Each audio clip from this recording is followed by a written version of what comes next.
Perkenalkan, nama saya Orianti Ekoik dengan NPM 22220277. Prodi Ilmu Administrasi Negara, Fakultas Ilmu Sosial dan Ilmu Politik. Di sini saya akan mereview buku tentang etika administrasi negara, penerbit Dr. Andus A.W. Wijaya. Yang pertama, motivasi dan perilaku. Motivasi dan perilaku saling berkaitan erat dalam psikologis dan ilmu sosial. Motivasi adalah dorongan atau alasan yang mendorong seseorang untuk bertindak, sedangkan perilaku adalah hasil nyata dari tindakan atau responses yang ditunjukkan sebagai hasil dari dorongan tersebut. Perilaku bisa dipengaruhi oleh motivasi internal maupun eksternal yang dimiliki individu. Hubungan antara motivasi dan perilaku. Yang pertama, motivasi sebagai pemicu perilaku. Motivasi bertindak sebagai penggerakan yang menstimulasi seseorang untuk melakukan sesuatu. Misalnya, seseorang yang termotivasi untuk mendapatkan pengakuan. Motivasi ekstrinsik akan menunjukkan perilaku tertentu seperti bekerja keras untuk mencapai tujuan yang ditetapkan di tempat kerja. Yang kedua, perilaku sebagai manifestasi dari motivasi. Perilaku adalah manifestasi dari apa yang dipikirkan atau dirasakan seseorang. Jika seseorang memiliki motivasi yang tinggi untuk sukses, perilaku mereka akan mencerminkan usaha, komitmen, dan tindakan yang sesuai untuk mencapai tujuan tersebut. Kedua, etika dan moral. Etika dan moral adalah dua konsep yang sering digunakan dalam membahas tindakan baik atau buruk, tetapi keduanya memiliki perbedaan dalam konteks penggunaannya. Yang pertama, moral. Moral merujuk pada seperangkat prinsip atau nilai yang diterapkan oleh individu atau masyarakat tentang apa yang dianggap benar atau salah. Moral lebih berkaitan dengan norma-norma sosial dan pribadi yang mengatur perilaku seseorang dalam kehidupan sehari-hari. Moralitas berfokus pada apa yang dianggap benar atau salah dalam perilaku individu. Hal ini seringkali terkait dengan nilai budaya, agama, atau keluarga. Yang kedua, etika. Etika adalah cabang filsafat yang mempelajari tentang moralitas, yaitu teori tentang apa yang benar atau salah. Etika berusaha menjelaskan dan merumuskan prinsip-prinsip dasar yang dapat digunakan untuk menilai tindakan manusia. Etika lebih bersifat rasional dan sistematis, berusaha mencari dasar-dasar yang universal untuk menilai tindakan moral. Etika berfokus pada alasan dan diskusi rasional tentang mengapa sesuatu dianggap baik atau buruk. Etika melibatkan proses perilaku yang melibatkan mendalam dan filosofi untuk menentukan aturan yang dapat Yang ketiga, perilaku birokrasi. Perilaku birokrasi mengacu pada cara bertindak, berintegrasi, dan mematuhi aturan yang terjadi dalam struktur birokratis di suatu organisasi atau lembaga seperti pemerintahan atau perusahaan besar. Birokrasi sendiri adalah suatu sistem administrasi yang mengatur cara-cara dan dalam melaksanakan tugas, memberikan pelayanan, serta pengambilan keputusan yang didasarkan pada prosedur dan aturan yang ketat. Ciri-ciri birokrasi. Yang pertama, hierarki jabatan. Struktur organisasi yang memiliki urutan atau tindakan jabatan. Setiap individu atau unit dalam birokrasi memiliki kewenangan yang jelas yang terorganisasi dari bawah ke atas. Yang kedua, pembagian kerja. Setiap anggota organisasi memiliki tugas dan tanggung jawab yang spesifik yang memungkinkan pembagian pekerjaan menjadi lebih efisien. Yang ketiga, aturan dan prosedur tertulis. Semua kegiatan birokratis dilakukan berdasarkan aturan yang telah ditetapkan sebelumnya yang bertujuan untuk menjaga konsisten dan objektif dalam pembagian keputusan. Keempat, ilmu administrasi negara. Ilmu administrasi negara adalah cabang ilmu sosial yang mempelajari tentang penyelenggaraan negara, khususnya mengenai pengelolaan dan perorganisasian urusan publik melalui lembaga-lembaga negara, serta hubungan antara pejabat pemerintah dengan masyarakat.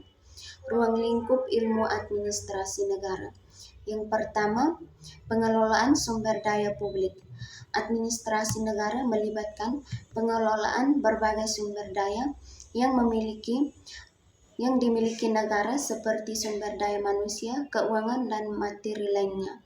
Fokus adalah bagaimana mengalokasikan dan memanfaatkan sumber daya tersebut untuk mencapai tujuan negara. 2. Birokrasi dan organisasi pemerintah.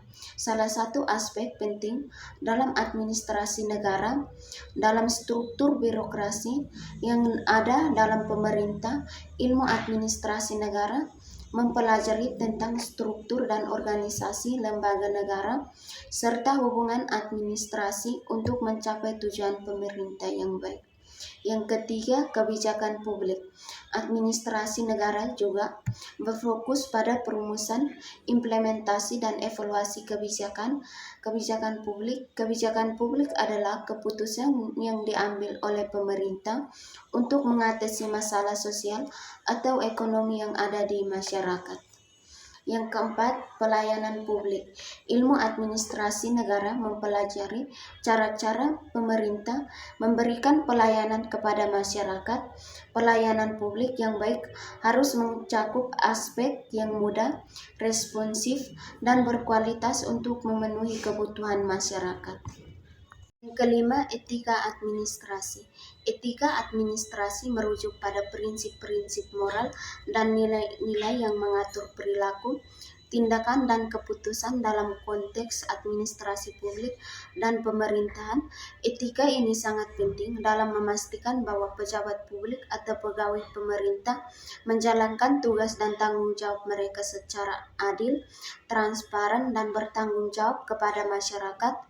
Etika administrasi juga terkait dengan bagaimana kebijakan dan pelayanan publik dilakukan dengan mempertimbangkan kesejahteraan masyarakat serta menghindari praktik-praktik yang merugikan. Konsep utama dalam etika administrasi. Yang pertama, akuntabilitas. Akuntabilitas dalam administrasi berarti pejabat publik harus dapat mempertanggungjawabkan tindakan dan keputusan mereka kepada publik. Hal ini mencakup transparansi dalam pengambilan keputusan dan pengelolaan sumber daya publik. Yang kedua, transparansi. Transparansi adalah prinsip untuk membuka informasi yang relevan kepada publik. Keputusan-keputusan administratif harus dilakukan secara terbuka dan dapat diakses oleh masyarakat sehingga memungkinkan kontrol sosial terhadap pemerintah. Yang ketiga, integritas. Integritas mengacu pada kejujuran dan konsistensi dalam bertindak sesuai dengan prinsip moral dan aturan yang ada. Pejabat publik harus bertindak dengan kejujuran dan tidak terpengaruh oleh kepentingan pribadi atau kelompok. Yang keempat, keadilan. Etika administrasi menuntut agar setiap individu mendapatkan perilaku yang adil tanpa diskriminasi berdasarkan rasa, agama, jenis kelamin, atau latar belakang lainnya. Kebijakan dan pelayanan publik harus diterapkan secara merata dan tidak berpihak. Yang keenam, sejarah perkembangan ilmu administrasi negara di Indonesia.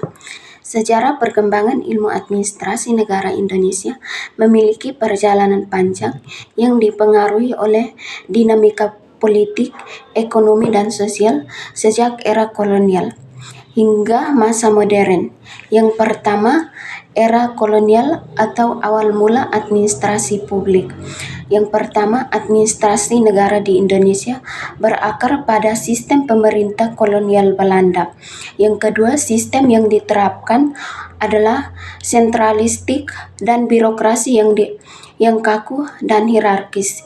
Yang ketiga, pada masa itu administrasi berfokus pada pengelolaan kolonial untuk kepentingan pemerintah Belanda. Yang keempat, pendidikan formal tentang administrasi belum berkembang, tetapi pelatihan untuk pejabat lokal. Yang kedua, era awal kemerdekaan. Yang pertama, setelah kemerdekaan Indonesia menghadapi tentang membangun administrasi negara yang mandiri. Yang kedua, ilmu administrasi mulai berkembang sebagai alat untuk membantu penyelenggaraan pemerintah dan pembangunan daerah. Yang ketiga, pada masa ini berfokusnya adalah membentuk sistem birokrasi yang melayani kepentingan rakyat dan mengurangi pengaruh sistem kolonial. Yang keempat, pendidikan tinggi di bidang administrasi negara mulai muncul seperti pendidikan Fakultas Sosial dan Politik. Yang ketiga, era Orde Baru atau dominasi desentralisme. Orde Baru di bawah kepemimpinan Soeharto membawa pengaruh besar pada administrasi negara dengan modal sentralistik. Yang kedua, birokrasi digunakan sebagai alat menjaga stabilitas politik dan melaksanakan program pembangunan. Yang ketiga, pada masa ini administrasi negara mulai lebih sistematis dan masuknya konsep-konsep modern seperti perencanaan pembangunan. Yang keempat, namun birokrasi seringkali dipengaruhi dengan praktik KKN, korupsi, kolusi, nepotisme yang melemahkan profesionalisme administrasi publik. Yang keempat, era reformasi atau desentralisasi dan demokratisasi. Yang pertama, reformasi membawa perubahan besar dalam administrasi negara, terutama dalam pelaksanaan otonomi daerah, mulai Undang-Undang Nomor 22 Tahun 1999 diubah dengan Undang-Undang Nomor 23 Tahun 2014. Yang kedua, fokus administrasi bergeser ke transparansi, akuntabilitas, dan partisipasi publik dalam pemerintah. Yang keempat, peran ilmu administrasi negara semakin kompleks dengan masuknya isu-isu global seperti good governance. Ketujuh, nilai moral dan lingkungan. Yang pertama, definisi dan keterkaitan. Yang pertama, nilai adalah prinsip atau standar yang dianggap penting dan menjadi pedoman dalam kehidupan seseorang atau kelompok. Yang kedua, nilai bersifat abstrak atau bervariasi tergantung pada budaya, agama, dan konteks sosial. Contoh, nilai meliputi kejujuran, keadilan, dan kepedulian terhadap lingkungan. Yang kedua, moral. Moral adalah aturan atau norma yang lahir dari nilai-nilai yang dianut oleh individu atau masyarakat untuk menentukan perilaku baik atau buruk. Yang ketujuh, nilai moral dan lingkungan. Yang pertama, definisi dan keterkaitan. Yang pertama, nilai adalah prinsip atau standar yang dianggap penting dan menjadi pedoman dalam kehidupan seseorang atau kelompok. Yang kedua, nilai bersifat abstrak atau bervariasi tergantung pada budaya, agama, dan konteks sosial. Contoh, nilai meliputi kejujuran, keadilan, dan kepedulian terhadap lingkungan. Kesembilan, kebebasan moral dan kenisbian nilai. Kebebasan moral dan kenisbian nilai adalah dua konsep utama yang berkaitan dengan filsafat moral dan etika. Kebudayaan membahas bagaimana individu atau kelompok menentukan apa yang benar atau salah, baik atau buruk dalam konteks yang lebih luas, baik secara pribadi maupun dalam masyarakat. Yang pertama, kebebasan moral. Kebebasan moral merujuk pada kemampuan individu untuk membuat keputusan moral secara bebas dan mandiri. Dalam pandangan ini, seseorang memiliki kebebasan untuk menentukan apa yang benar atau salah berdasarkan pertimbangan pribadi tanpa adanya paksa atau faktor eksternal seperti norma sosial, agama, atau otoritas lainnya. Kebebasan ini memberikan individu atau menentukan standar moral mereka sendiri dan bertindak berdasarkan keyakinan